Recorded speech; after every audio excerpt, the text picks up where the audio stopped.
Swing fault is called chicken wing.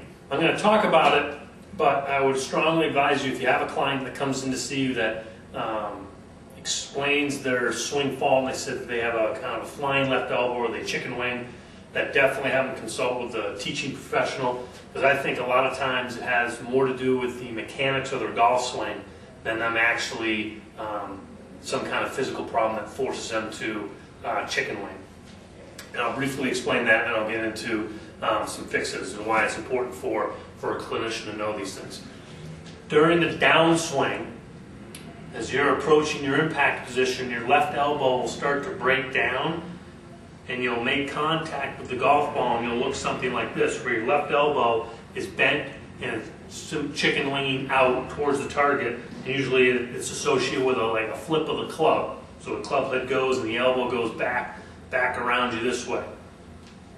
So you're coming down and your left elbow is breaking down, forcing the left wrist to cup, and the knuckles move towards the forearm, and then anything from that point is possible. So thin shots, fast shots, not crisp shot, not hitting down on the golf ball, all those things start to occur.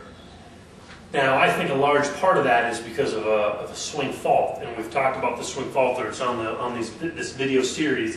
And a lot of times a chicken wing will happen when someone comes over the top. The club shaft is moving this way, and they come over the top of the original swing plane. So when they start to come down, they need to create room for the club so it doesn't hit the ground. So what do? The club comes over the top, they bend their left elbow so it creates room, because it was coming from such a steep angle. They need to create room so it doesn't hit the ground 2 feet before the ball, so they bend their elbow this way. So a lot of times that can be fixed, remedied, just from a swing plane standpoint through an instructor. The reason I think you guys should know it is because a lot of times if someone is complaining about tennis elbow on the outside of their left elbow, if they're a right-handed golfer, it's because of the chicken winging motion. When they extend their left wrist in this fashion, they make that extension, as you know, puts pressure on the outside of the elbow. So that movement with this left wrist breaking down, the elbow breaking down, plus the combination of hitting the ground, it's going to put a lot of pressure on the outside of that elbow. And that could be a big part of why they're having problems with their elbow if they're coming in and complaining about elbow injuries.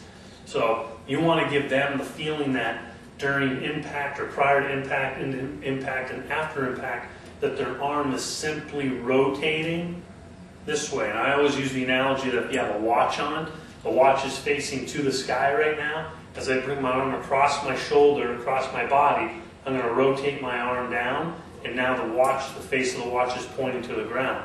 That's rotation in the golf swing. That's what we want to see on this kind of a plane, coming from this angle. We want to be able to see that. And when you get this rotation, it means that the elbow's rotating, the forearm is rotating, and the wrist is rotating, as opposed to bending and flipping, bending and flipping.